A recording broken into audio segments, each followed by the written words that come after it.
ขอเชิญพุทธศาสนิกชนร่วมงานพิธีวางศิลาฤกษ์เจดีย์พุทธคยาจำลองเพื่อถวายเป็นพุทธบูชาไว้ในพระพุทธศาสนาและบูชาคุณพระเดชพระคุณพระพรหมมงคลหลวงปู่ทองสิริมังคโลอดีตเจ้าอาวาสวัดพระธาตุศรีจอมทองวรวิหารอดีตที่ปรึกษาเจ้าคณะภาค 7 ณ พุทธมณฑลตำบลดอยหล่ออำเภอดอยหล่อจังหวัดเชียงใหม่ในวันเสาร์ที่ 15 มิถุนายน 2567 เจ้าภาพอุปถัมภ์การก่อสร้างเจดีย์พุทธคยาจำลองโดยคณะศิษยานุศิษย์หลวงปู่ทองสิริมังคโลคุณแม่จันฟองกิ่วแก้วพร้อมด้วยลูกหลานบริษัทจำกัดเพชรอินทรีย์ทานสปอร์ตบริษัทจำกัดเขมรัฐทานสปอร์ตบริษัทจำกัดนครหลวงคอนกรีตและพุทธศาสนิกชนผู้มีจิตศรัทธาร่วมอนุโมทนาบุญทุกคนมีกำหนดการดังนี้วันเสาร์ที่ 15 มิถุนายน 2567 เวลา 16 นาฬิกาพระสงฆ์พร้อมด้วยคณะเจ้าภาพและผู้ร่วมงานพร้อมกันณสถานที่พิธีไหว้พระสมาทานศีลพระสงฆ์เจริญพระพุทธมนต์ประกอบพิธีตอกไม้มงคลวางอิฐมงคลและวางแผ่นศิลาฤกษ์พระสงฆ์เจริญชัยมงคลคาถา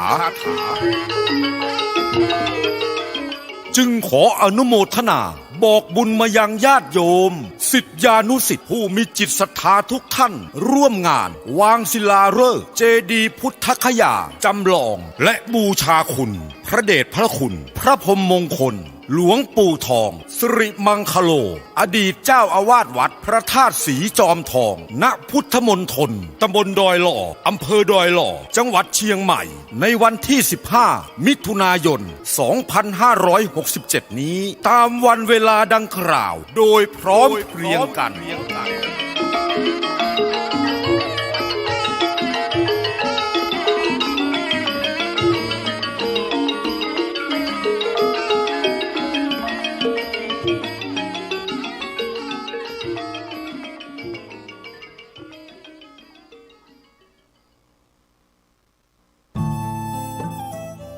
ท่านกำลังติดตามรับฟังสถานีวิทยุกระจายเสียงพระพุทธศาสนาแห่งชาติและสังคมคลื่นเพื่อการศึกษาพระพุทธศาสนาและวัฒนธรรมระบบ FM 104.5 เมกะเฮิรตซ์รายการต่อไปเป็นรายการคดีโลกคดีธรรมเป็นศาสนาสำหรับชาติเราศาสนาในสมัยนี้เป็นของที่แยกจากชาติไม่ได้เป็นความจำเป็นที่เราทั้งหลายผู้เป็นไทยจะต้องมั่นคงอยู่ในศาสนาพระพุทธซึ่งเป็นศาสนาสำหรับชาติเราพระพุทธศาสนาก็ดีหรือศาสนาใดก็ดีที่ตั้งมั่นอยู่ได้ก็ด้วยความมั่นคงของผู้เลื่อมใสตั้งใจที่จะรักษาและข้าพเจ้าพูดทั้งนี้ก็เพื่อชักชวนท่านทั้งหลายอย่างเป็นเพื่อนไทยและเพื่อนพุทธศาสนิกชนด้วยกันทั้งนั้นเพื่อความมั่นคงแห่งพระพุทธศาสนาข้าพเจ้ารู้สึกว่าได้ทำหน้าที่สมควรแก่อุปถัมภ์พระพุทธศาสนาเราจะตั้งใจรักษาศาสนาของเราด้วยชีวิตและถ้าท่านตั้งใจจะช่วยข้าพเจ้าในกิจอันใหญ่นี้แล้วก็จะเป็นที่พอใจข้าพเจ้าเป็นอันมากเพราะฉะนั้นเป็นหน้าที่ของเราทั้งหลายที่จะช่วยกันบำรุงรักษาพระพุทธศาสนาอย่าให้เสื่อมสูญไปการที่จะบำรุงพระพุทธศาสนาเราต้องรู้สึกก่อนว่าหลักของพระพุทธศาสนาคืออะไรเราจะถือว่าเราเป็นไทยด้วยกันหมดเราจะต้องรักษาความเป็นไทยของเราให้ยั่งยืนเราจะต้องรักษาพระพุทธศาสนาให้ถาวรวัฒนาการอย่างที่เป็นมาแล้วหลายชั่วโคตรของเราทั้งหลายพระบรมราโชวาทของพระบาทสมเด็จพระมงกุฎเกล้าเจ้าอยู่หัวรัชกาลที่ 6พระบรมราโชวาทก็ดีพระราชนิพนธ์ก็ดีหรือพระบรมราชโองการ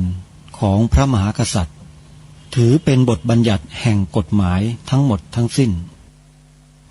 การบัญญัติให้พระพุทธศาสนาเป็นศาสนาประจำชาติไทยไว้ในรัฐธรรมนูญจึงเป็นสิ่งที่ถูกต้องทั้งกฎหมายและทางโบราณราชประเพณี การบัญญัติให้พระพุทธศาสนาเป็นศาสนาประจำชาติไทยไว้ในรัฐธรรมนูญย่อมเป็นหลักค้ำประกันให้กับประชาชนคนไทยว่าตนได้ปฏิบัติตามกฎหมายอย่างแท้จริงการบัญญัติให้พระพุทธศาสนาเป็นศาสนาประจำชาติไทยไว้ในรัฐธรรมนูญมิได้เป็นการลิดรอนสิทธิเสรีภาพของผู้ใดแต่เป็นการยืนยันความจริงตามกฎหมายและประวัติศาสตร์ชาติไทยการบัญญัติให้พระพุทธศาสนาเป็นศาสนาประจำชาติไทยไว้ในรัฐธรรมนูญจะทำให้พระพุทธศาสนาได้รับการอุปถัมภ์และคุ้มครองจากรัฐดุจเดียวกันกับที่องค์พระมหากษัตริย์ทรงกระทำมาการบัญญัติให้พระพุทธศาสนาเป็นศาสนาประจำชาติไทยไว้ในรัฐธรรมนูญจะป้องกันพระพุทธศาสนาไม่ให้ถูกลัทธินิกายนอกศาสนากระทำการใดๆได้ด้วยอุบายต่างๆนานาการบัญญัติให้พระพุทธศาสนา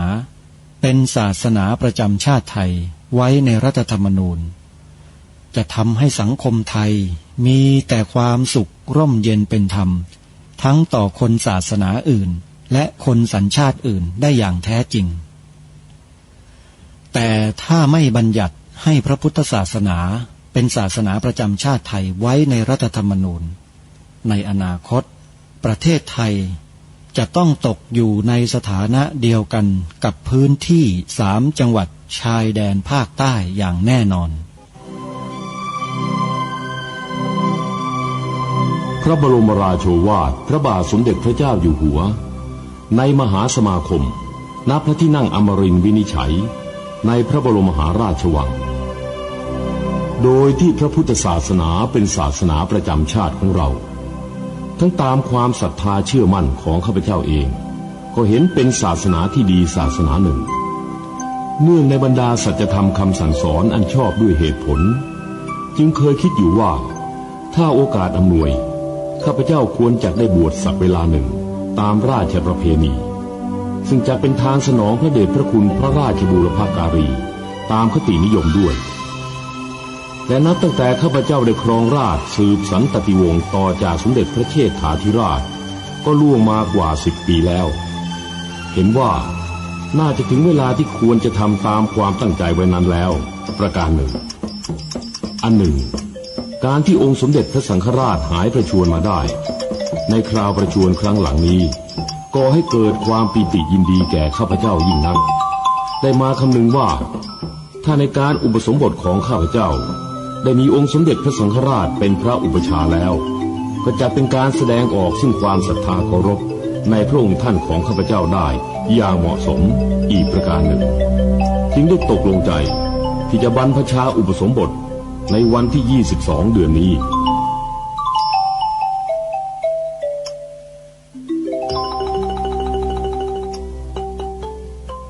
เดือน 7วันนี้ตรงกับวันอังคารที่11 มิถุนายนพระพุทธศักราช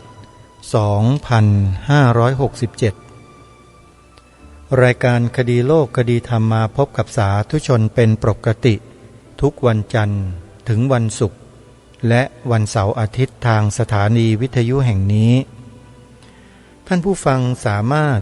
ดาวน์โหลดแอปพลิเคชันที่ชื่อว่าวิทยุพุทธศาสนาทั่วไทยไว้ในโทรศัพท์เพื่อติดตามรับฟังเนื้อหาสาระธรรมะที่ดีๆจากสถานีวิทยุที่มีปรากฏอยู่ในแอปพลิเคชันนี้มากถึง50สถานีได้ตลอด24 ชั่วโมงเป็นนิมิตหมายที่ดีที่เทคโนโลยีสมัยใหม่ได้มอบสิ่งนี้ให้แก่พวกเราชาวไทยแอปพลิเคชันนี้จึงถือว่าเป็นที่พึ่งทางใจได้ดีที่สุดในโลกที่กล่าวเช่นนี้สามารถที่จะกล่าวได้เพราะที่พึ่งอื่นใดของมนุษย์ที่จะดีเท่ากับธรรมะของพระสัมมาสัมพุทธเจ้านั้นไม่มีจึงขอเรียนเชิญ เจริญพรศรัทธาสาธุชนทุกท่านมีส่วนร่วมกระจายบุญนี้ออกไปด้วยการเผยแพร่ส่งต่อแอปพลิเคชันนี้วิทยุพุทธศาสนาทั่วไทยให้กับพี่น้องผองไทยของเราได้รับได้ติดตั้งไว้ในโทรศัพท์มือถือเหมือนกับว่าติดตั้งไว้ในชีวิตประจำวันของเราเลยทีเดียวเพราะชีวิตของเราทุกวันนี้เราต้องยอมรับว่าเราขาดโทรศัพท์มือถือไม่ได้อาการขาดไม่ได้ตรงนี้เป็นผลดีประการหนึ่งก็คือว่าเมื่อเราได้ดาวน์โหลดแอปพลิเคชันวิทยุพุทธศาสนาทั่วไทยไว้แล้วเนี่ยพอหยิบโทรศัพท์ขึ้นมาเราก็จะต้องใช้ปลายนิ้วแตะไปที่แอปพลิเคชันนี้ทุกวันแล้วเราก็เลือกฟังสถานีวิทยุต่างๆได้โดยอิสระ50 สถานีล้วนแล้วแต่เป็นสถานีวิทยุพระพุทธศาสนาแห่งชาติเกือบทั้งหมดเลยนี่คือสิ่งที่เป็นความโชคดีของพวกเราคนไทยที่มีครูบาอาจารย์ท่านจัดท่านทำให้เราผู้ที่จัดทำแอปพลิเคชันนี้ให้เราก็คือวัดป่าจริยธรรมอยู่ที่ตำบลนาดอกคำอำเภอนาด้วงจังหวัดเลยบริหารงานโดยพระครูจริยสารธรรมนิรุตนิติสาโรเจ้าอาวาสและท่านมีตำแหน่งพระสังฆาธิการระดับสูงของอำเภอด้วยคือเป็นเจ้าคณะอำเภอนาด้วงญาติโยมสาธุชนทุกท่านถ้าต้องการจะสนับสนุนส่งเสริมการทำงานของวัดป่าจริยธรรมนะโยมนะโยมจะได้บุญเพราะท่านได้สร้างแอปพลิเคชันเผยแผ่ธรรมะไปทั่วโลกแล้วก็เปิดโอกาสให้ครูบาอาจารย์ที่มีสถานีวิทยุพระพุทธศาสนาทั่วประเทศไทยเนี่ยใช้บริการฟรีให้เข้ามาอยู่ในแพลตฟอร์มเดียวกันนี้ถ้าญาติโยมรู้จักครูบาอาจารย์รูปไหนที่ท่านตั้งสถานีวิทยุไว้อยู่ที่ใดก็แล้วแต่ถามท่านว่าออกวิทยุออนไลน์ทางอินเทอร์เน็ตด้วยไหมถ้าออกถามท่านต่อว่าจะนำสถานีวิทยุออนไลน์ของท่านไปบรรจุรวมกันอยู่ในแอปพลิเคชันวิทยุพุทธศาสนาทั่วไทยไหมฟรีโยมช่วยถามท่านนะแล้วให้ท่านติดต่อไปที่หมายเลขโทรศัพท์ของวัดป่าจริยธรรมโดยตรงที่หมายเลขช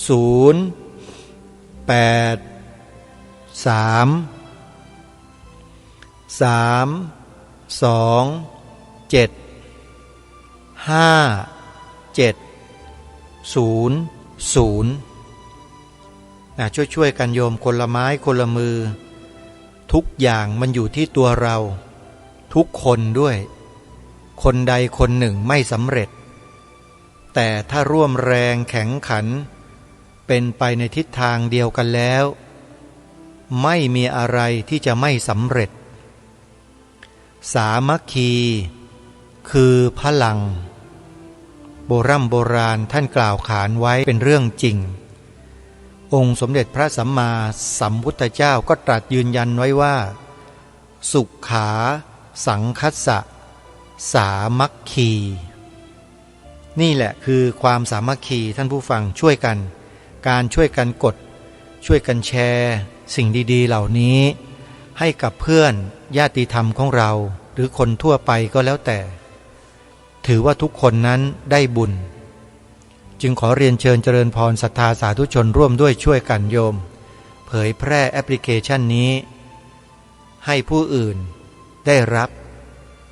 อาตมาภาพเองรายการคดีโลกคดีธรรมก็ออกอากาศทางสถานีวิทยุที่อยู่ในแอปพลิเคชันนี้มีเวลา 9 นาฬิกาช่วงหนึ่ง 10 นาฬิกาช่วงหนึ่ง11 นาฬิกาช่วงหนึ่ง13 นาฬิกาช่วงหนึ่งเที่ยงคืนช่วงหนึ่งญาติโยมสะดวกช่วงไหนเปิดฟังช่วงนั้นได้เลยแต่ละเวลานั้นจะออกอากาศต่างสถานีกันเช่น9 โมงเช้าสามารถรับฟังได้ที่สถานีวิทยุวัดหนองกายวัดอารามมงคลวัดศรีอุดมวงศ์เวลา10 นาฬิกา 10 โมงเช้าสามารถรับฟังได้ที่วัดป่าจริยธรรมและวัดสามชุกวัดสามชุกนี่ย้ายจาก9 โมงมาเป็น10 โมงแล้วเพราะถูกอดีตรัฐมนตรีว่าการกระทรวงอะไรก็ไม่รู้นักการเมืองแทรกอันนี้ไม่ได้ว่านะโยมแต่พูดความจริงเพราะว่าเขามาใช้เวลา9 โมงอาตมาภาพเลยเลื่อนมาเป็น10 โมงมาออกพร้อมกันกับวัดป่าจริยธรรมนะของวัดสามชุก10 โมงนะโยมนะต้องกราบขอบพระคุณหลวงพ่อพระครูเป็นอย่างยิ่งครับที่ยังรักษารายการนี้ไว้อยู่ครับเวลา11 นาฬิกาท่านสามารถรับฟังผ่านแอปพลิเคชันนี้ที่สถานีวิทยุวัดฝายหินอยู่ที่เชียงใหม่และเวลา13 นาฬิกาบ่ายโมงตรงสามารถรับฟังรายการนี้ผ่านแอปพลิเคชันได้ที่สถานีวิทยุวัดบ้านปลาคูนวัดบ้านปลาคูนนี่อยู่อำเภอโพนทรายอยู่101และเวลาเที่ยงคืนโยมเที่ยงคืนดึกใครจะฟังอีกรอบหนึ่งก็ฟังได้นะเปิดรับฟังผ่านแอปพลิเคชันนี้ได้ที่สถานีวิทยุวัดฝายหินวัดฝายหินนี่อยู่ที่อำเภอเมืองจังหวัดเชียงใหม่นี่ก็เป็นสถานีวิทยุที่ออกอากาศรายการคดีโลกคดีธรรมแล้วก็ออนไลน์พร้อมกันผ่านแอปพลิเคชันวิทยุพุทธศาสนาทั่วไทยขอเรียนเชิญทุกท่านดาวน์โหลดไว้ในโทรศัพท์เพื่อสดับรับฟังสิ่งดีๆจากแอปพลิเคชันนี้โดยทั่วถึงกันแล้วถ้าจะอยากได้บุญให้ส่งแอปพลิเคชันนี้ต่อให้เพื่อนๆเราได้ดาวน์โหลดส่งให้ได้มากเท่าไรก็ได้บุญมากเท่านั้นส่งเยอะๆนะโยมนะประชาสัมพันธ์ข่าวงานปริวาสกรรมของวัดสามชุกอำเภอสามชุกจังหวัดสุพรรณบุรีให้กับพระเถรานุเถระมัชชิมนวกะได้รับทราบถึงกิจกรรมงานปริวาสกรรมที่วัดสามชุกว่าวัดสามชุกจะจัดงานปริวาสกรรมเปิดลานธรรมให้พระสงฆ์อยู่ปริวาสในวันที่22 มิถุนายนถึงวันที่1 กรกฎาคมศกนี้ครูบาอาจารย์รูปใดต้องการอยู่ปริวาสกรรมชำระศีลของตนเองก่อนเข้าพรรษาที่จังหวัดสุพรรณบุรีมีงานปริวาสกรรมแล้วครับ22 มิถุนายนถึงวันที่1 กรกฎาคมศกนี้โทรศัพท์สอบถามได้เลยครับที่หมายเลข0 8 9 0 0 0 8 4 6 2และที่วัดศรีอุดมวงศ์มีการจัดงานทำบุญชัมฮะของจังหวัดเลยในระหว่างวันที่ 29 ถึง 30 มิถุนายนนี้เป็นการระดมทุนเตรียมงานฉลองโบสถ์ในปีพระพุทธศักราช 2568 ปีหน้าซึ่งจะจัดในเดือนมกราคมนะโยมนะใครจะร่วมทำบุญส่งเสริมการสร้างโบสถ์ให้กับวัดศรีอุดมวงศ์โทรศัพท์ไปที่นี้ได้เลยโยม089 840 49 68วัดศรีอุดมวงศ์ตำบลศรีสงครามอำเภอวังสะพุงจังหวัดเลยนะไปร่วมบุญกัน29-30 มิถุนายนนี้นะบุญชัมฮะและในเดือนกรกฎาคมวัดศรีอุดมวงศ์ก็จะจัดงานปริวาสกรรมด้วยเช่นกันญาติโยมนะใครสนใจก็สอบถามไปที่เบอร์นี้ได้เลยนะฮะวัดป่าบ้านผืออำเภอรัตนบุรีจังหวัดสุรินทร์ของท่านพระมหาศิลป์กุตตวัฒโนก็จัดงานปริวาสกรรมเช่นกันนะใครที่มีความสนใจนะครับไปเข้าปริวาสที่วัดป่าบ้านผืออำเภอรัตนบุรีจังหวัดสุรินทร์ก็สามารถติดต่อสอบถามรายละเอียดไปที่วัดป่าบ้านผือได้เลยนะจัดงานไม่ทราบเหมือนกันว่าจะเป็นเดือนมิถุนายนนี้หรือว่าเดือนกรกฎาคมนะฮะข้อมูลยังไม่ชัดเจนเพราะมันมีผู้โทรศัพท์เข้ามาแจ้งเฉยๆแต่ไม่ได้บอกจึงแจ้งให้ทราบก่อนนะครับครูบาอาจารย์ครับเอาละท่านสาธุชนท่านผู้ฟังทุกท่านวันนี้รายการคดีโลกคดีธรรมก็มาพบปะกับท่านผู้ฟังตามปกติในช่วงระยะเวลาเดือนเมษายนพฤษภาคมและมิถุนายนนี้ที่ผ่านมาเนี่ยกระผมและอาตมาภาพไม่ค่อยได้อยู่ติดที่สักเท่าไหร่มีภารกิจที่จะต้องออกไปทำที่ต่างจังหวัดโดยเฉพาะที่จังหวัดสุรินทร์เพราะไปปลูกป่าถาวรเอาไว้ที่นั่นที่สวนป่าสามัคคีธรรมในเดือนพฤษภาคมที่ผ่านมาก็ได้นำต้นไม้ไปปลูกเพิ่มเติมไว้ที่สวนป่าสามัคคีธรรมประมาณ300กว่าต้นญาติโยมสาธุชนทุกท่านต้นไม้ที่นำไปปลูกนี้มีความมุ่งหวังว่าจะเสริมเติมผืนป่าบริเวณด้านนอกเนี่ยให้เต็มบริบูรณ์เพราะผืนป่าด้านนอกนั้นมีความทรุดโทรมมากทรุดโทรมหนักต้นไม้สำคัญอย่างต้นพะยุงต้นประดู่ป่าต้นยางนาต้นมะค่าต้นอะไรทั้งหลายทั้งปวงเนี่ยถูกตัดไปขายหมดเลยในสมัยที่อาตมาภาพยังไม่ได้ไปดำเนินการเนี่ยก่อนหน้าปีพระพุทธศักราช 2560 นะถอยหลังไปเนี่ยนะสวนป่าสามัคคีธรรมแห่งนี้สมัยอดีตนั้นยังไม่ได้เป็นสวนป่าเป็นที่รกร้างว่างเปล่าผู้คนก็มาตัดต้นไม้ไปขายต้นไม้ใหญ่โอบไม่มิดถามว่าเสียดายไหมเสียดายเพราะตั้งแต่สมัยอาตมาภาพเป็นเด็กๆจำความได้พ่อพาไปที่บ้านย่าที่นี่แหละที่อำเภอจอมพระจังหวัดสุรินทร์เนี่ยเหลือบพ่อชี้ไปให้เห็นว่านู่นที่นาของพ่อว่างั้นที่นาอะไรพ่อทำไมต้นไม้มันเยอะจังก็ไม่มีใครทำเนี่ยหลวงพ่อว่าอย่างนี้นะปล่อยรกร้างไว้อยู่ไม่มีใครทำต้นไม้ใหญ่ๆเต็มไปหมดจริงสมัยอาตมาภาพอายุประมาณสัก 7-8 ขวบ9 ขวบ 10 ขวบเนี่ยจะไปทุกปีเลยไปทอดผ้าป่าจะเป็นประเพณีของชาวบ้านที่อยู่ในแถบนั้นแล้วก็หลายๆจังหวัดนั่นแหละอาตมาภาพก็เชื่อว่าเป็นเหมือนกันถ้าไปทำงานต่างจังหวัดในกรุงเทพเนี่ยปีหนึ่งจะต้องนัดแนะกันจัดกองผ้าป่าไปถวายวัดแล้วก็ทำกันมาอย่างนั้นทุกปีแล้วก็หายไปแล้วทุกวันนี้สาบสูญไปไม่ค่อยมีแล้วยังเหลือน้อยลงมากเลยด้วยภาวะอะไรที่เปลี่ยนแปลงไปเยอะนะฮะก็กลับมานะที่สวนป่าพ่อก็ชี้ไปให้เห็นว่านั่นน่ะที่นา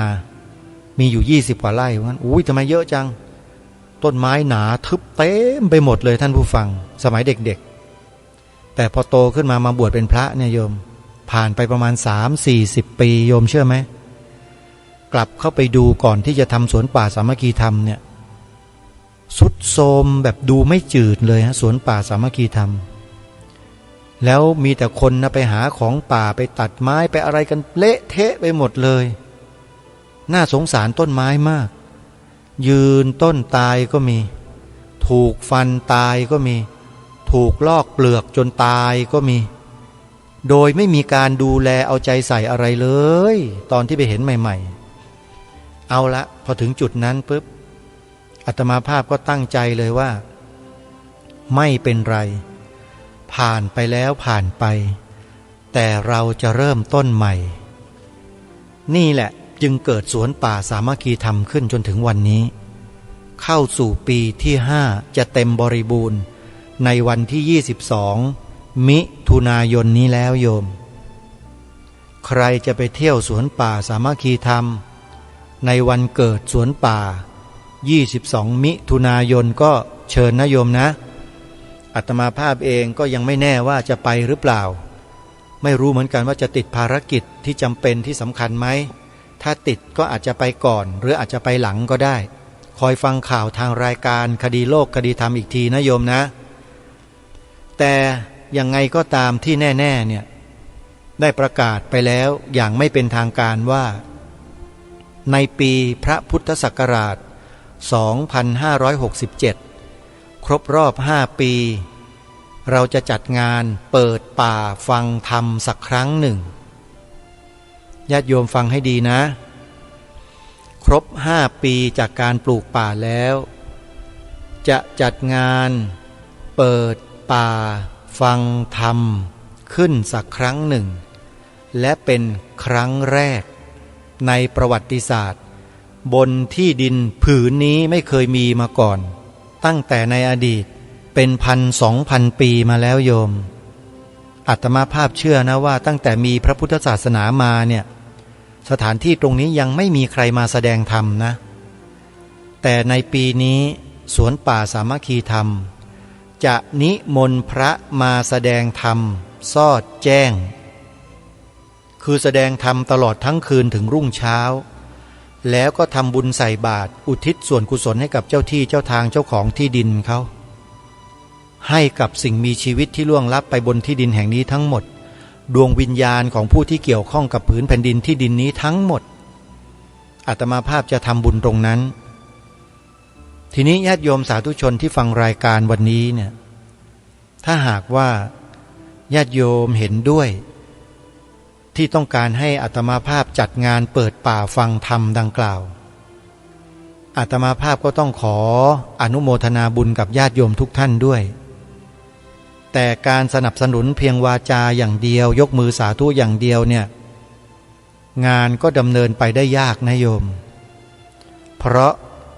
งานที่ต้องจัดเตรียมทำอะไรต่างๆต้องใช้ปัจจัยอาตมาภาพก็เลยจะบอกบุญกับญาติโยมว่าอาตมาภาพเดินทางไปจากกรุงเทพไปถึงสวนป่าสามัคคีธรรมที่จังหวัดสุรินทร์อำเภอจอมพระเนี่ยการเดินทางแต่ละครั้งเนี่ยโยมต้องใช้ปัจจัยค่าเดินทางไปกลับเติมน้ำมันรถจ่ายเบี้ยประกันรถค่าประกันรถจดทะเบียนรถแล้วก็ค่าสึกหรอของรถเข้าศูนย์เข้าอะไรยางนี่ก็จะเปลี่ยนยังไม่มีกระตังเปลี่ยนเลยโยมอาตมาจะเปลี่ยนยางรถยนต์เนี่ยไม่มีเงินปัจจัยอาตมาไม่มีรายได้เหมือนกับครูบาอาจารย์หลายๆรูปนะก็ไม่มีโยมอุปถัมภ์อุปถากที่ชัดเจนนะมีก็ไม่กล้าที่จะบอกโยมเขาเพราะเกรงใจเพราะมันใช้เงินเยอะนะโยมเส้นหนึ่งก็ตกประมาณหลายพันบาทเพราะเราต้องใช้ยางที่ดียางเปอร์เซ็นต์ไม่ใช้เด็ดขาดเพราะซื้อมาใช้ได้ไม่นานแล้วมีปัญหาด้วยแต่จะซื้อยางใหม่เลยและเป็นยางดีๆวิ่งระยะไกลๆ 6-700 กิโลเนี่ยโยมจะต้องมั่นคงมั่นใจเพราะฉะนั้นอาตมาภาพจะเปลี่ยนยางรถยนต์เร็วๆนี้นะโยมจะร่วมทำบุญ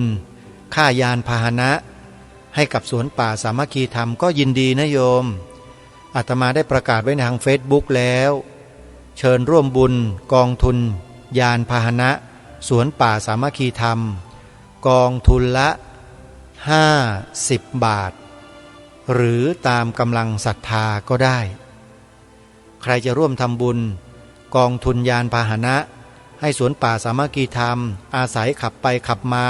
เพื่อไปดูแลสวนป่าจากกรุงเทพสุรินทร์สุรินทร์กรุงเทพกรุงเทพสุรินทร์เนี่ยนะโยมก็ร่วมบุญกันได้เลยโยมเพราะว่าต้องใช้รถตลอดอาตมาภาพไม่มีกองทุนพิเศษอะไรกับเขาหรอกเป็นพระธรรมดาไม่ได้เป็นเจ้าอาวาสไม่ได้มีกิจกรรมทำทุกวันพระนะไม่เหมือนกับครูบาอาจารย์ของเรา ในวัดที่อาศัยอยู่จำพรรษาอยู่ก็จะไปใช้พื้นที่ทำกิจกรรมเพื่อหาเงินไม่ได้ถูกไล่ออกจากวัดทันทีโยมนี่แหละจึงบอกกับญาติโยมสาธุชนว่าอาตมาไม่มีรายได้อะไรและไม่สามารถจะทำอะไรเพื่อหารายได้ให้กับตัวเองได้เพื่อมาดูแลบำรุงต้นไม้บำรุงป่าดูแลป่าที่ปลูกไว้โยมก็จะต้องบอกออกไปกลางอากาศแบบนี้แหละก็หวังว่าท่านเทวดาผู้ใจบุญผู้ใจดีเนี่ยจะช่วยไปกระซิบบอกนะท่านเศรษฐีใจบุญได้ช่วยกันบริจาคสนับสนุนสวนป่าสามัคคีธรรมของอาตมาภาพบ้างเพื่อจะได้ใช้เตรียมงานเตรียมการเตรียมสถานที่ไว้รองรับญาติโยมจะมาร่วมงานเปิดป่าฟังธรรมครั้งแรกกันในเดือนธันวาคมศกนี้นะจัดในช่วงปลายปีนะโยมนะถามว่าวันที่เท่าไหร่ก็ได้ประกาศออกไปบ้างแล้วโยมว่าจะกำหนดจัดงานนี้เนี่ยวันที่14ธันวาคมถามว่าใครเป็นคนกำหนดพระครูอุดมวรานุวัตรกับพระครูจริยสารธรรมพระครูอุดมวรานุวัตรเจ้าวาดวัดศรีอุดมวงศ์อำเภอวังสะพุงจังหวัดเลยเป็นเจ้าคณะตำบลศรีสงครามอยู่ด้วยท่านแนะน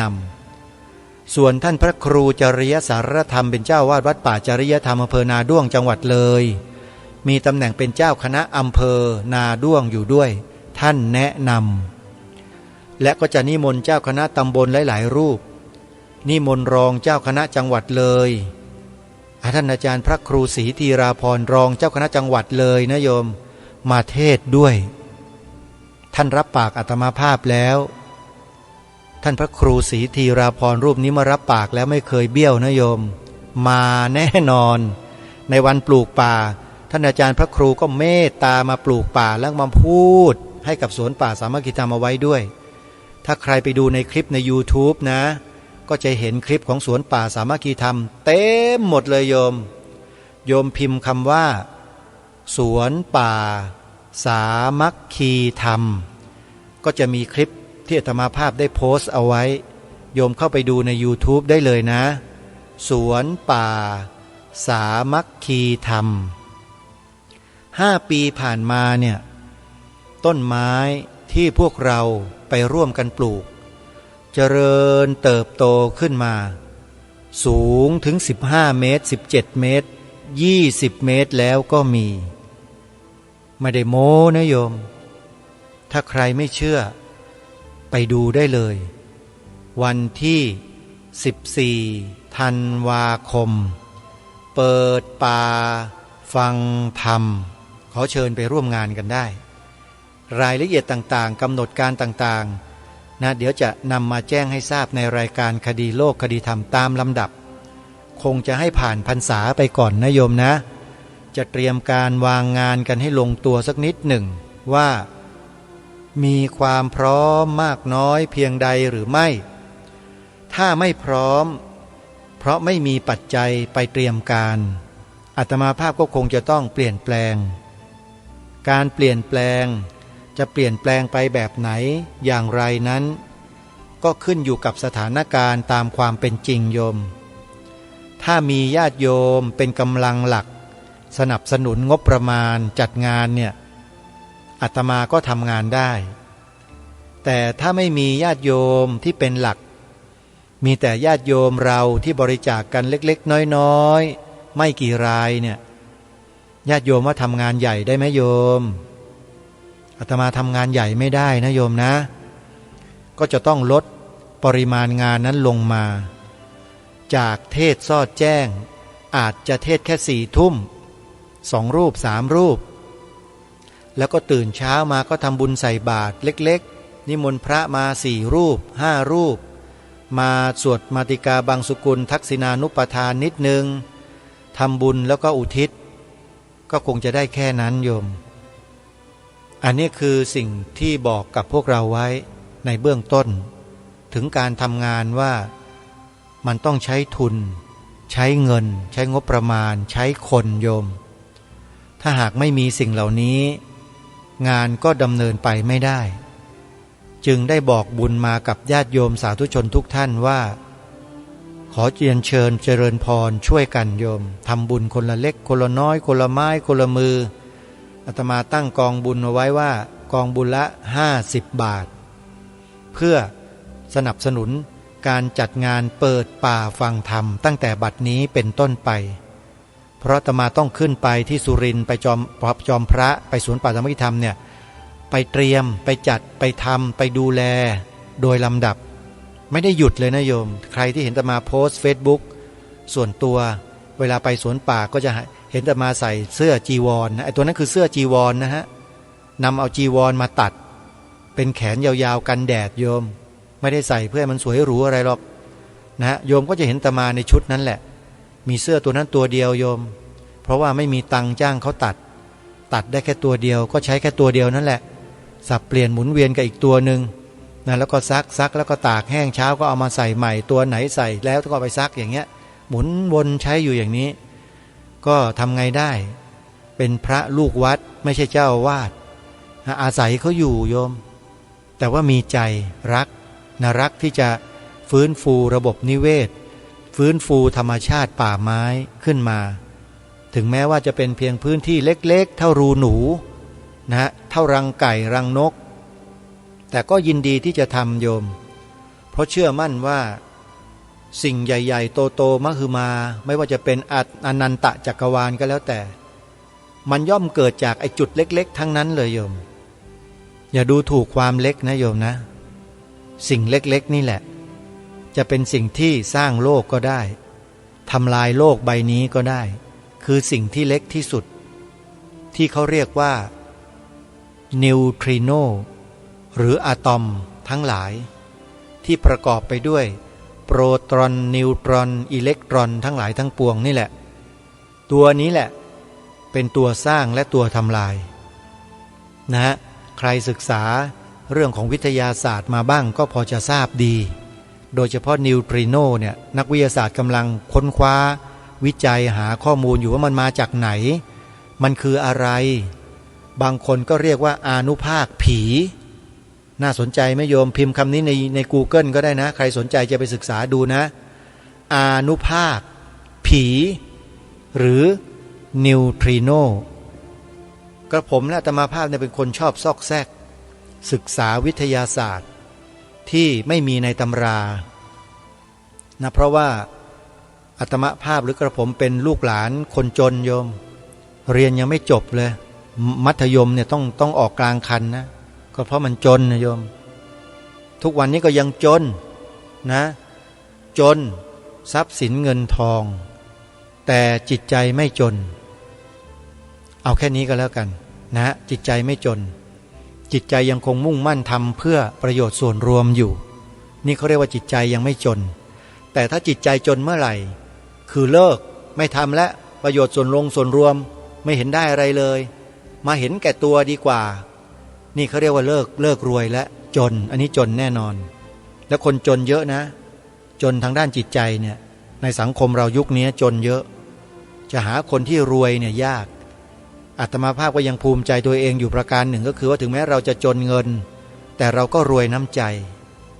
คนจนแต่มีน้ำใจใครจะว่าเช่นไรคนจนผู้ยิ่งใหญ่อะไรเนี่ยนะเหมือนเพลงก็ว่าเนี่ยอาตมาสมัยนั้นก็ฟังเพลงนี้แหละก็เลยทำให้มีกำลังใจต่อสู้มาจนถึงวันนี้แล้วก็จะสู้ต่อไปจนไม่มีวันสิ้นสุดจนกว่าจะถึงนู่นพระนิพพานเป็นอรหัตผลนู่นโยมสู้ไปเรื่อยทำไปแล้วก็ไม่ต้องไปฟังอีราค่าอีรมลมเพลมพัดเนี่ยอาตมาก็ฟังนะฟังแต่ว่าหูทวนลมไงอะไรที่เป็นประโยชน์ก็เก็บอะไรที่เป็นโทษเป็นมลภาวะทางด้านจิตใจก็ทิ้งหมดเลยไม่เก็บมาทำไมหรอกขยะจิตใจนี่ชอบเลยโยมบางคนนะไม่มีแล้วไม่ได้เก็บหรอกแต่สร้างขึ้นเองในใจก็มีนะขยะในใจโยมเคยสร้างไหมอยู่เฉยๆก็นั่งสร้างกันขึ้นมาจินตนาการกันขึ้นมาเขาเรียกขยะ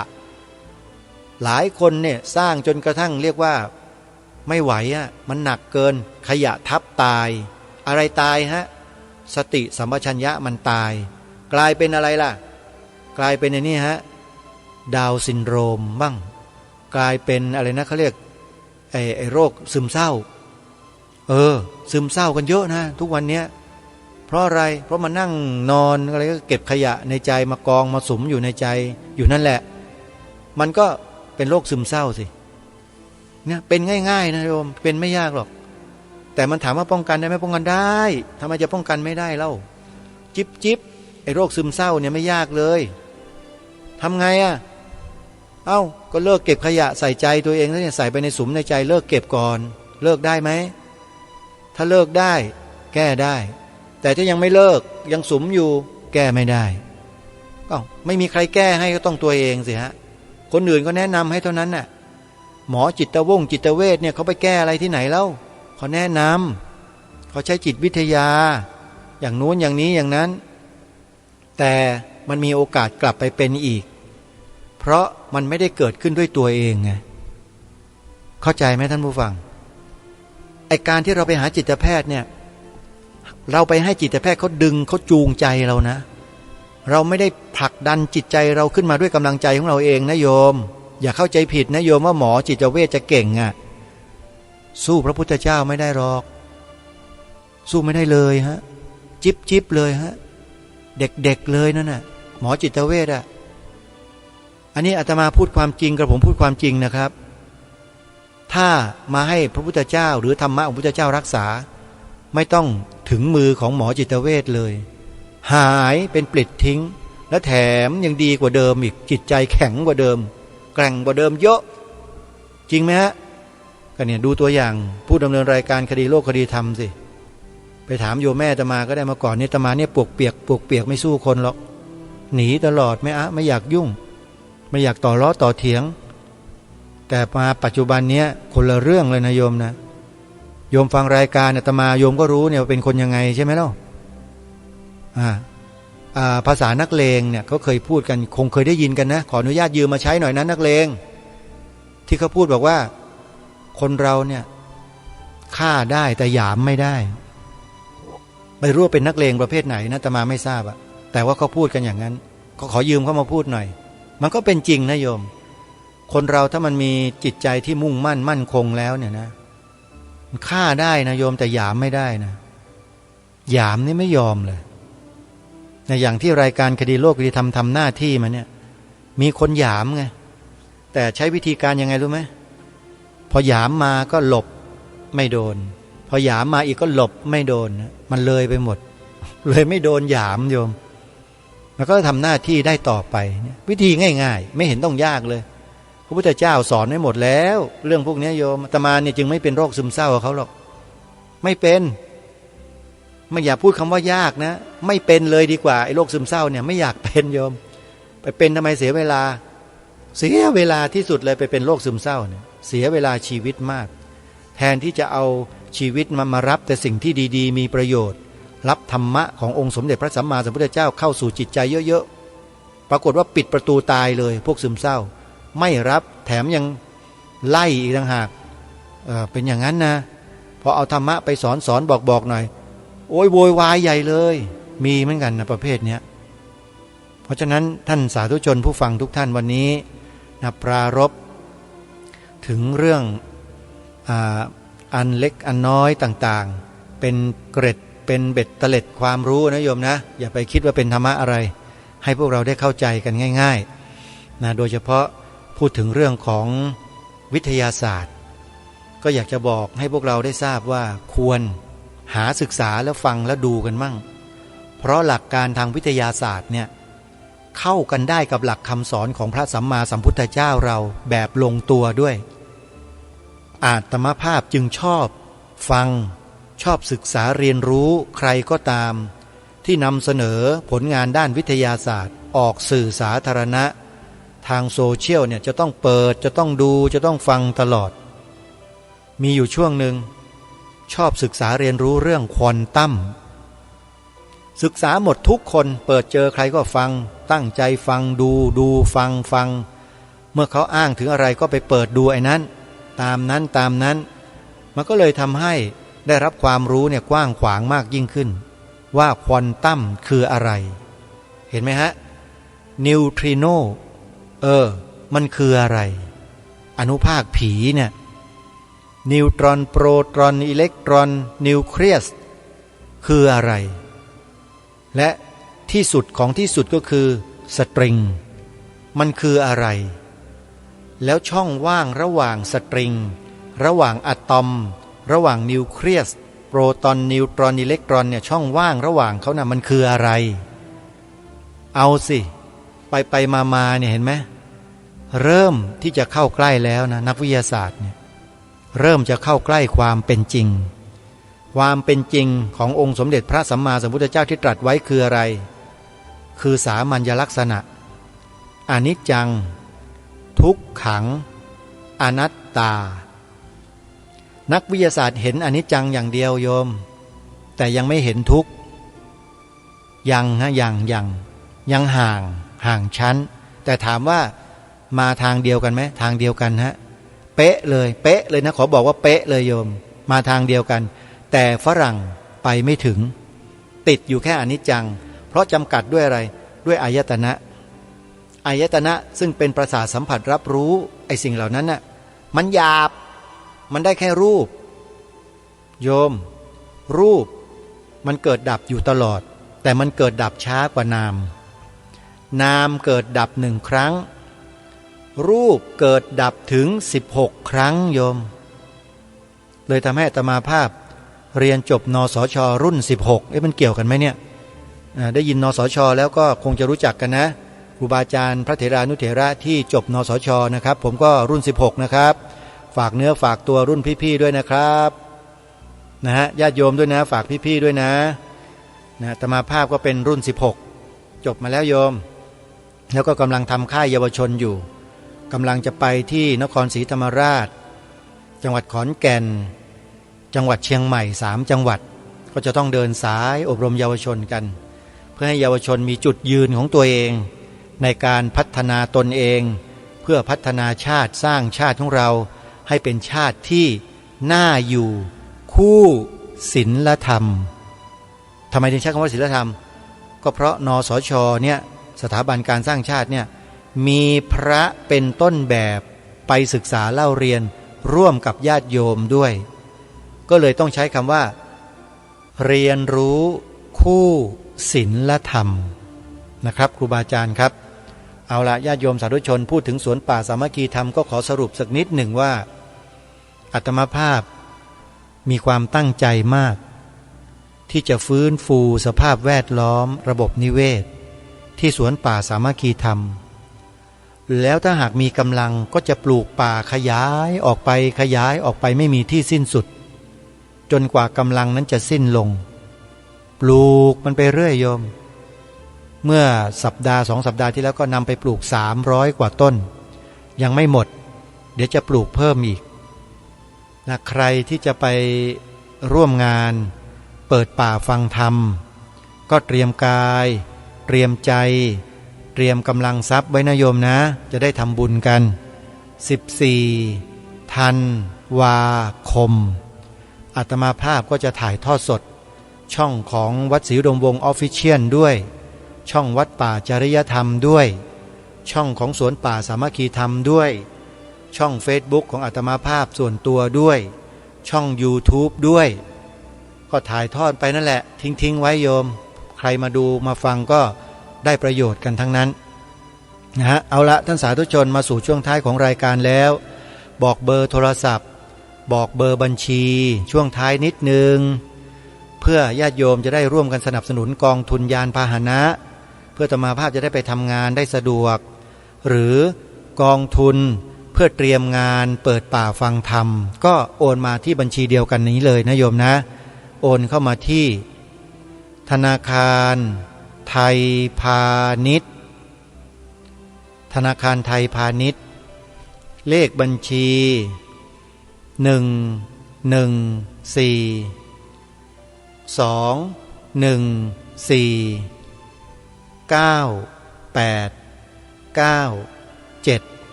ชื่อบัญชีพระประหลัดนรงฤทธิ์ทำงานโยม อาตมาภาพมีหน้าที่ทำญาติโยมมีหน้าที่สนับสนุนส่งเสริมสนับสนุนให้เต็มที่โยมอาตมาภาพทำไม่หยุดนะฮะฝากไว้ช่วงท้ายวันนี้กราบขอบพระคุณครูบาอาจารย์ทุกรูปนะครับที่เมตตาให้รายการคดีโลกคดีธรรมยังอยู่ในผังรายการเพื่อกระตุ้นเตือนจิตสำนึกของพี่น้องคนไทยของเราให้ต่อเนื่องนะฮะเพื่อความมั่นคงของประเทศชาติของพระพุทธศาสนาและสถาบันพระมหากษัตริย์ของเราต่อไปวันนี้เวลาของรายการหมดต้องขอสมมุติยุติไว้ที่เพียงเท่านี้พบกับรายการได้ใหม่ในวันต่อไปขอความสุขความสวัสดีในธรรมแห่งองค์สมเด็จพระบรมศาสดาสัมมาสัมพุทธเจ้าจงปรากฏเกิดมีขึ้นในจิตใจของท่านผู้ฟังทุกท่านทุกคนเทินขอเจริญพรกล้าคิดก็ต้องกล้าทำอย่ากลัวถ้าทำความดีเร่งศึกษาปัญหาให้ทันท่วงทีเมืองไทยจะพัฒนากว่านี้รายการดีๆคดีโลกคดีธรรมขอรำพันบรรยายความคิดเครื่องหมายแห่งสีทั้งสามงามถนัดขาวคือบริสุทธิ์สีสวัสดิ์หมายพระไตรรัตน์และธรรมะคุ้มจิตไทยแดงคือโลหิตเราใสซึ่งยอมสละได้เพื่อรักษาชาติศาสนาน้ำเงินคือสีโสภาอันจอมประชาถ้าโปรดเป็นของส่วนองค์จัดริ้วเข้าเป็นไตรรงค์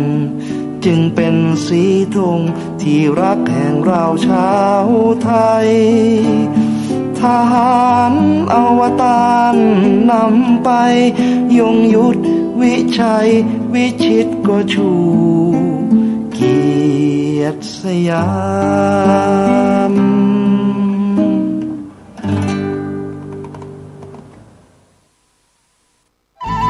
ที่จบไปแล้วนั้นเป็นรายการคดีโลกคดีธรรมดำเนินรายการโดยพระครูปลัดณรงค์ฤทธิ์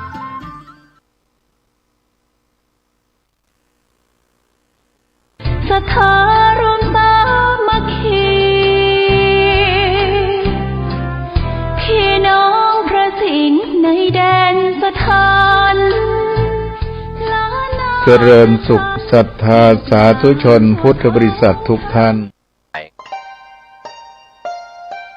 ท่านกำลังรับฟังสถานีวิทยุสาธารณะจังหวัดเชียงใหม่คลื่นพัฒนาคุณภาพชีวิต FM 92.25 เมกะเฮิรตซ์บริหารและจัดการโดยวัดป่าแดงมหาวิหารทรงกระจายเสียงจากเลขที่ 71 หมู่ที่ 14 บ้านใหม่หลังมอตำบลสุเทพอำเภอเมืองจังหวัดเชียงใหม่รหัสไปรษณีย์ 50200 หมายเลขโทรศัพท์0818815690 0520000636-7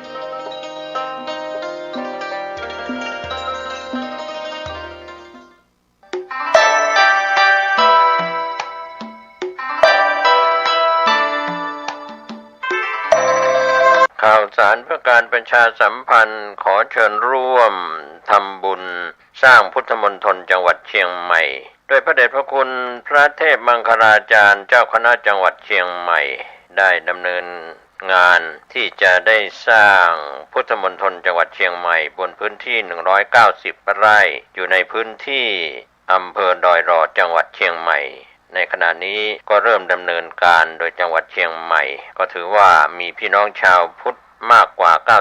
99% เป็นศูนย์กลางกิจกรรมทางพระพุทธศาสนาพุทธมณฑลจังหวัดเชียงใหม่ก็จะได้ดำเนินการก่อสร้างปัจจุบันพระเดชพระคุณพระเทพมังคลาจารย์เจ้าคณะจังหวัดเชียงใหม่มีความประสงค์ให้คณะสงฆ์และส่วนราชการพี่น้องประชาชนชาวจังหวัดเชียงใหม่ทุกหน่วยงานทุกองค์กรได้ร่วมกันจัดสร้างพุทธมณฑลจังหวัดเชียงใหม่ ท่านที่จะร่วมบุญติดต่อสอบถามร่วมบุญได้ที่พระเดชพระคุณพระเทพมังคลาจารย์เจ้าคณะจังหวัดเชียงใหม่สำนักงาน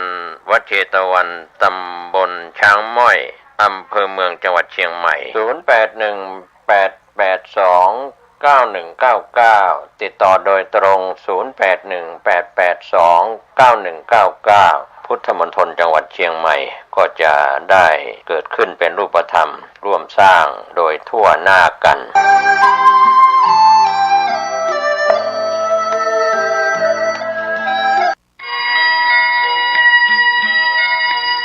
ข่าวสารเพื่อการประชาสัมพันธ์ขอเชิญผู้ใจบุญใจกุศลร่วมในพิธีวางศิลาฤกษ์สร้างเจดีย์พุทธคยาจำลองเพื่อถวายเป็นพุทธบูชาและบูชาคุณ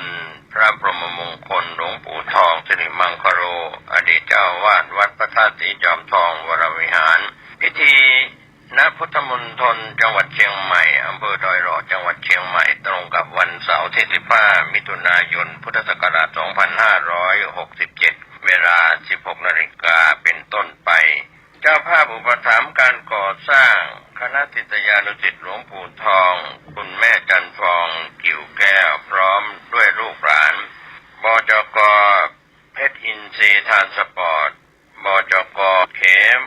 มรัตน์ทานสปอร์ตบจก.นครหลวงคอนกรีตและศรัทธาสาธุชนทั้งหลายได้ร่วมบุญในพิธีสร้างเจดีย์พุทธคยาจำลองไว้ณพุทธมณฑลจังหวัดเชียงใหม่โดยเราจังหวัดเชียงใหม่พิธีวางศิลาฤกษ์ตรงกับวันเสาร์ที่15มิถุนายน2567 16 นาฬิกาเป็นต้นไปเชิญท่านร่วมบุญร่วมสมทบในการสร้างเจดีย์พุทธคยาได้บุญโดยทั่วหน้ากัน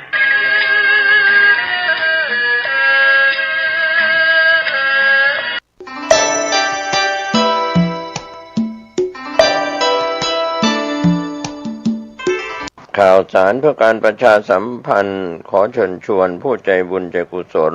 ร่วมสร้างราชสีห์หรือสิงห์คู่หน้าวัดบ้านเหล่าพระเจ้าตาเขียวตำบลบ้านเรือนอำเภอป่าซางจังหวัดลำพูนปัจจุบันมีพระครูภาวนาโสภิตผู้ช่วยด็อกเตอร์เจ้าวาดวัดบ้านเหล่าพระเจ้าตาเขียวสอบถามหรือร่วมทำบุญได้ที่0969525159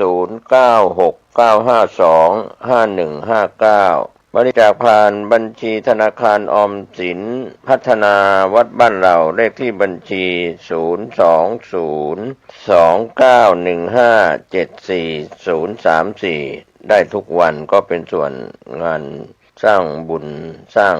ราชสีห์หรือสิงห์ประตูหน้าวัดบ้านเราพระเจ้าตาเขียวตำบลบ้านเรือนอำเภอป่าซางจังหวัดลำพูนได้บุญได้กุศลโดยทั่วหน้ากัน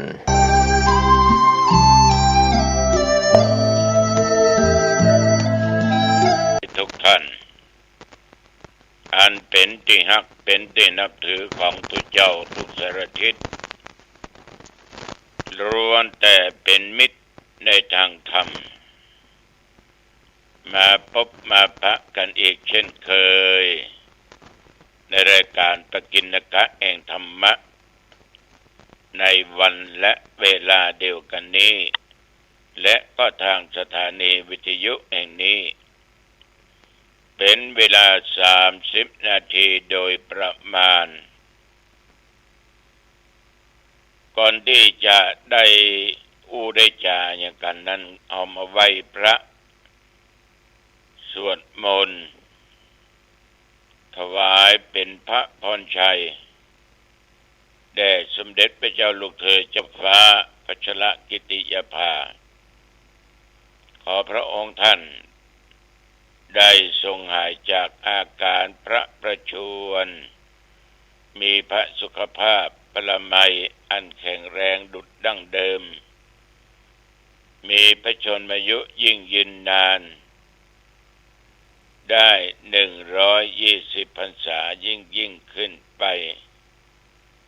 ต่อไปเอามาไหว้พระเนื้ออรหังสัมมาสัมพุทโธภควาพุทธัง ฏิวาเทมิกราบพระพุทธสวากาโตภควตาธัมโมกราบพระธรรมสุปฏิปันโนภควโตสาวกสังโฆกราบพระสงฆ์นะโมตัสสะภะคะวะโตอะระหะโตสัมมาสัมพุทธัสสะนะโมตัสสะภะคะวะโตอะระหะโตสัมมาสัมพุทธัสสะนะโมตัสสะภะคะวะโตอะระหะโตสัมมาสัมพุทธัสสะพุทธังสรณังคัจฉามิธัมมังสรณังคัจฉามิสังฆังสรณังคัจฉามิทุติยัมปิพุทธังสรณังคัจฉามิทุติยัมปิธัมมังสรณังคัจฉามิทุติยัมปิสังฆังสรณังคัจฉามิตติยัมปิพุทธังสรณังคัจฉามิตติยัมปิธัมมังสรณังคัจฉามิตติยัมปิสังฆังสรณังคัจฉามิอิติปิโสภะคะวะอะระหังสัมมาสัมพุทโธวิชาจารณะสัมปันโนสุขโตโลกวิทูอนุตตโรปุริสธรรมสารถิสัทธาเทวมนุสสานังพุทโธภควาติสวากขาโตภควตาธัมโมสันเดติโกอาคาลิโกเอหิปัสสิโกโอปันนายิโกปัจจตังเวทิตาโพวิญโยหิติสุปฏิปันโนภควโตสาวกสังโฆอุชุปฏิปันโนภควโตสาวกสังโฆยายะปฏิปันโนภควโตสาวกสังโฆสามิจิปฏิปันโนภควโตสาวกสังโฆยะติตังจัตตาริปุริสายุคานิอัตถาปุริสปุคัลลาเอสาภะคะวะโตสาวกสังโฆอาหุนยโยปะหุนยโยทักขินยโยอัญชลีกรณิโยอนุตตรังปุญญเขตังโลกัสสาติโพชังโกสติสังฆโตธัมมานังวิจโยตถาวิริยัมปิติปัสสติ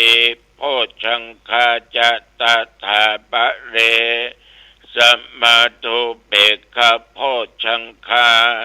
สัตเตเตสัพพัทธัสสินามุนินาสัมมาทัคขตาภาวิตาภาอุลิกตาสังวัตตันติอภิญญายานิพพานายะจัพโพธิยาเอเตนะสัจจวัชเชนะโสติเตโอโตสัพพทาเอกัสสมิงสัมมะเยนะโทโมคคัลลานัญจกัสสปังกิลาเนตุกิเตติสวาโพชังเคสัตตาเทสเย เตจะตังอภินันติตวาโรคามุจจิงสุตังคะเนเอเตนะสัจจะบัจเชนะโสติเตโอตุสัพพทาเอกทาธรรมราชาปิเกลัญเยนะปิปิริโตจุนดาเทเรนะตัญเยวะพันนาเปตวานะสัทธรังสัมโมทิตวาจะอาปาทาตัมอาวุธาสิธานะโสเอเตนะสัจจะบัจเชนะโสติเตโอตุสัพพทาปะอินาเตจะอาปาทาตินนันนัมปิมะเอสินังมัคคะอัตตะกิเลสาวะปัตตานุปติธัมมะตังเอเตนะสัจจะบัจเชนะโสติเตโอตุสัพพทาภวตุสัพพมังคลังรักขันตุสัพพเทวตาสัพพพุทธานุภาเวนะสัทธาโสติภวันตุเตภวตุสัพพมังคลังรักขันตุสัพพเทวตาสัพพธรรมานุภาเวนะสัทธาโสติภวันตุ